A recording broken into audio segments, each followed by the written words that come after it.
할렐루야. 안녕하세요. 대전침례교회 명성 목사입니다. 오늘 7월 15일 함께 나누실 말씀은 창세기 11장 1절에서 9절이 되도록 하겠습니다.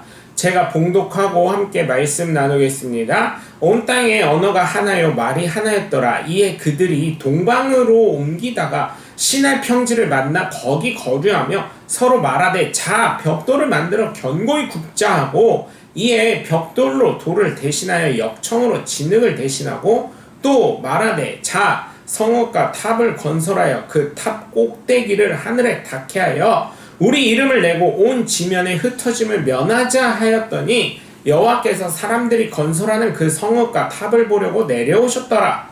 여호와께서 이르시되 이 무리가 한 족속이요 언어도 하나이므로 이같이 시작하였으니 이후로는 그 하고자 하는 일을 막을 수 없으리로다. 자 우리가 내려가서 거기서 그들의 언어를 혼잡하게 하여 그들이 서로 알아듣지 못하게 하자 하시고 여호와께서 거기서 그들을 온 지면에 흩으셨으므로 그들이 그 도시를 건설하기를 그쳤더라. 그러므로 그 이름을 바벨이라 하니 이는 여호와께서 거기서 온 땅의 언어를 혼잡하게 하셨음이니라. 여호와께서 거기서 그들을 온 지면에 흩으셨더라. 아멘.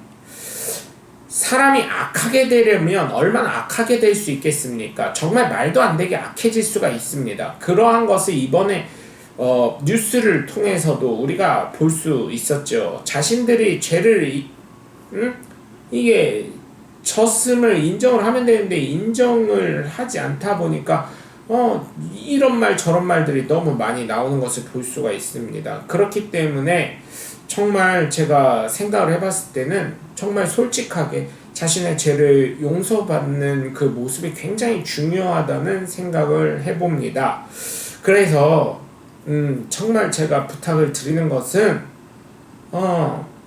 그 모습이 어쩌면 나의 모습이 될 수도 있다는 그 생각을 잊지 않으셨으면 좋겠습니다. 사람은 정도의 차이가 있지 당황하거나 또 나쁜 마음을 가지게 되면 이게 참 사람이 악하게 될 수 있는 것은 정도라고 말할 수 없을 정도로 악해질 수가 있기 때문입니다. 그래서 여러분 너나 할 것 없이 누구나 정도의 차이만 있지 똑같을 수 있다고 생각합니다. 이러한 사건들을 보면서 욕하기보다는 나 자신을 돌아보고 바른 믿음의 삶, 신앙생활을 되셔서 주님 앞에서 부끄러움이 없는 귀한 생애가 되시고 그 삶으로 인해 큰 축복이 여러분을 통해 나타나시길 주 예수 그리스도의 이름으로 간절히 축원합니다. 첫 번째로 무너진 바벨탑은 인간의 욕심에서 시작이 되었습니다. 자신의 이름을 내는데 혈안이 되었습니다. 하나님의 이름 높이면 내 이름은 이상하게 자동으로 함께 높여지는 것을 잘 모르는 경우가 있더라고요. 그런데 거기에서 교만해지면 어떻게 돼요? 하나님은 없어지고 나만 남게 됩니다. 저는 작은 일이라도 나를 앞세우지 마시고 하나님 앞세우시길 바랍니다.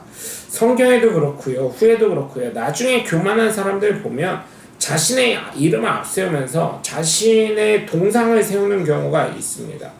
기념비를 세울 때가 있습니다. 그래서 때로는 역사적인 현장 갔을 때 물론 그를 기억하기 위해서 그 역사를 기억하기 위해서 하는 것은 좋지만 과연 그 동상을 세우고 그의 기념비를 세웠을 때 그것을 과연 하나님 기뻐하실까? 이런 생각을 할 때가 있습니다.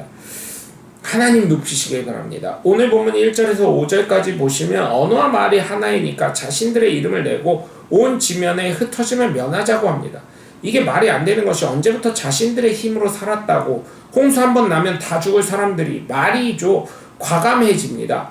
저는 우리가 하나님 믿고 이렇게 자신의 이름 내세우는 미련한 사람이 되시지 않고 오직 나의 삶의 주관자는 하나님 한 분이라는 것을 나타내시면서 살아가시는 저와 여러분 되시길 주 예수 그리스도의 이름으로 간절히 축원합니다. 두 번째로 무너진 바벨탑은 하나님의 심판을 받는 결과를 초래하죠. 하나의 민족과 하나님의 언어에서 흩어지게 되죠. 하나님이 왜 흩으셨겠습니까? 여러 가지 이유가 있겠지만 이러다 보면 하나님과 또 대적하게 될까봐 그런 생각을 한 번쯤은 하지 않으셨을까? 제가 하나님의 입장에서 한번 생각을 해봤습니다. 제 생각입니다. 제 생각.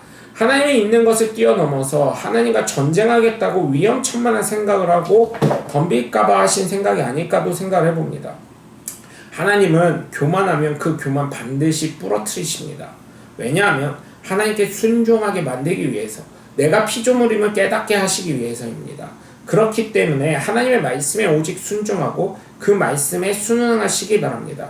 오늘 본문 6절에서 7절을 보시면 그들이 하고자 하는 일을 막을 수 없게 된다는 것을 미리 아시고 그들의 언어를 흩으십니다.